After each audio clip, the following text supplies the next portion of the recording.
know that when you have a dream or a desire, that it already exists? It already exists. Hi, I'm Christi Karate, and I'm here on Fridays at 10:10 to help you live the life you love living, to live beyond the box, not out of the box, but beyond the box, right? So let me tell you a little bit about what that means, that it already exists. And I'm going to use a great episode of Star Trek Next Generation. You guys know I love that series. And what happened was that I don't remember the backstory, but all of a sudden Captain Picard saw all these different variations. He was looking at the Enterprise from here and from there and from there, and he could see that those were all variations of life. Well, that's just an analogy of what it's like. So you actually have many different lives that are in existence right now, a lot of different dreams that are in existence now, and how you choose which one you live is through your thoughts and your beliefs.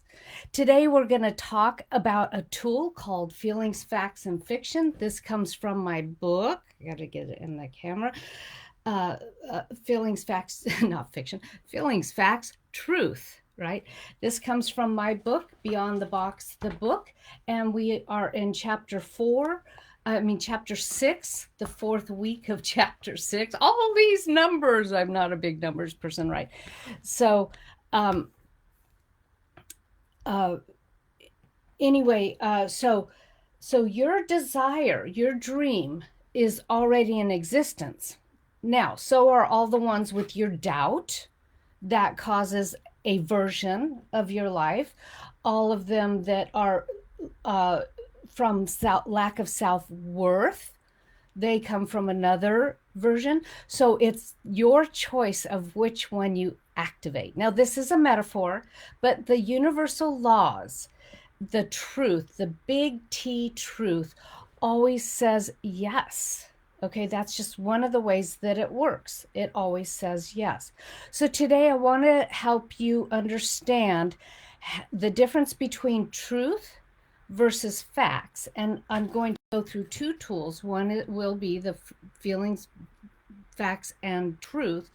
And the other is, which I'm going to go to now, is this one called, is the truth versus facts.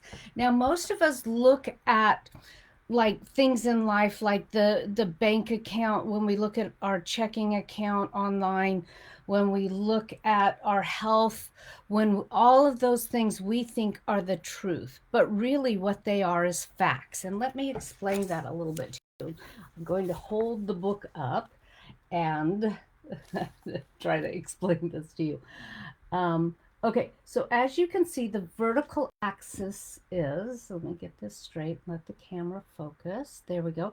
The vertical axis is money, conditions, status quo thinking. And you can see up there where it says examples of facts, there's income, health, conflict. All of those things live on that vertical factual axis. The ones on the horizontal, oops, I said it wrong. Okay, those were all on the horizontal axis. Money, conditions, status quo thinking. Those on the vertical, vertically challenged here, right? The vertical are universal laws, God, divinity. And you can see some examples of truth. Sorry, the camera's fading in and out. I am as abundant now as I ever will be. We'll talk about that. It is my nature to be well and thriving, and I am whole, perfect, and complete. Okay, now you may be sitting there. I'm actually dealing with a health issue, and I know this is true.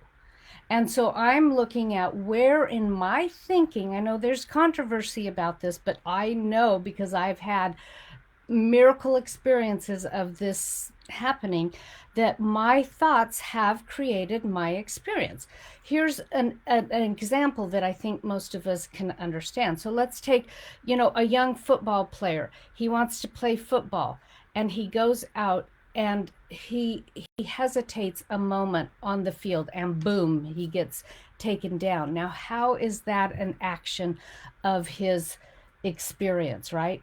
Well, actually, I should have used another example of a young woman that I was working with, and she crashed into the back of somebody and actually hurt them quite badly. And she was like, how could I have done that? What was that about? And I said to her, what were you thinking just about before that? And she said, oh, I wasn't thinking very good thoughts about myself. Okay. And if we really look at what is the percentage of our self-esteem, the percentage of our doubt, the percentage of ours, it will be equal to the result in our lives, right? So that's not to tell, to say, how did you create that, right? That was a phrase that came out as like, it's not about how did you create that. Who cares how you created that? How do you remedy that, right? And so what we want to look at is universal principles that exist always and are always operating, and we just need to understand them to tap into them. I'm trying to look up at my camera instead of right. So you have to look, see, well, and here's a great way to do it. This isn't the results I want, so what do I want? And then we start inputting that to replace all of our habits, thoughts, desires, right? And let me talk a minute about desires. So there's two kinds of desires. There's a desire where you envy what other people have, and then there is a desire of the longing of the divine to express through you.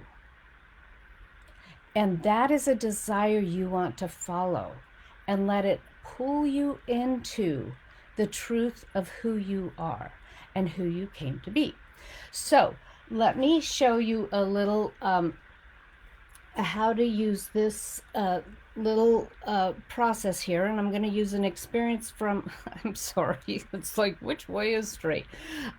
It's a little story of my son. So he was learning, he was 16, he got to drive the family car, but part of the benefit of us letting him do that is that he gets to run the errands for us and I'm trying to get that even, run and get the run errands for us. So he had to go to the store one day and he really didn't want to.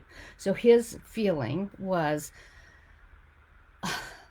why do I always have to do this for my parents, right? And the fact was that, well, let me tell you what happened first, and then I'll tell you the facts, right? And so he goes backing out of the driveway to go do this. And of course, his feelings are he's huffy, he's a little bit irritated, and I hear this crash out in front of our house. And I go, what happened? He comes running in and he goes, I can't believe that car, it was in my way. Well, it turns out the fact was that the car was parked in front of him. The fact was he didn't want to do this, right? And so I said to him, so what's the truth about this? Or, and he looked at me and finally he goes, oh, I can learn from my mistakes.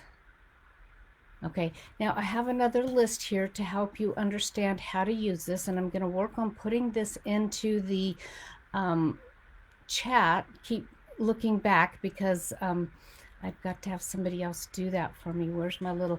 Okay, so here are some examples. Feelings. I'm afraid of not having enough money to pay my bills. Okay, the money in the bank. So the facts are the money in the bank account. Now, the truth is, and this is where I said I'd come back to, we live in an abundant universe. It is abundant all around us. Now, we have to practice remembering that. We have to practice going on and on of like, okay, even though the appearance is that I don't have the money, I know the truth is I am always supported by the universe, right? And I'm doing a class right now called, an 8-week class called manifesting miracles, right? And it really is about how do we connect into the truth of the universe. And the truth is, we are all abundant. I have things happen in my life all the time when the appearance is of lack, the truth is abundance. Okay, now let me go back to this again. So I am frightened by my diagnosis. Okay, the fact is, on the factual level, remember, is the diagnosis. But the truth is, the power within you is greater than any circumstances or conditions outside of me. I am not my diagnosis. Now, when we can get to that truth, yes, we take the steps and we move in the direction, but we align with the truth, and miracles, things happen to allow us to express that healthy person that we are. The next one is, I'm feeling devastated by the end of my relationship. The fact is, the relationship ended. And the truth is, nothing is bad unless you call it bad. Now, how many people do I know that went through really bad breakups, relationships ended, and what came out of it was miraculous, was better than they could ever imagine. And then the last one is, I can't succeed. Well, the facts are, I have never made more than 50,000, or I have made 50K. And the truth is, my history does not define me. Okay, that's a really interesting one, right? My history does not define me. What does that mean? That means that your thoughts, like I talked about last week, your thoughts create your experience, and your experience causes you to move into action, and that action becomes your truth. Now, this is a deeper understanding than just, creating something, making something happen. It is deeper than all of that. So I invite you today to live beyond the box, beyond the thinking of other people. Now, I have a quote here from Lao Tzu, and I lost it. Well, it was something like, I'm going to have to put it in the chat because I can't find it right now. Anyway, everybody, really have a successful week this week. I'll see you next week at 10:10, and we will be moving on to chapter 7. Oh, that's one of my favorites, so show up next week. Okay, everybody, take care.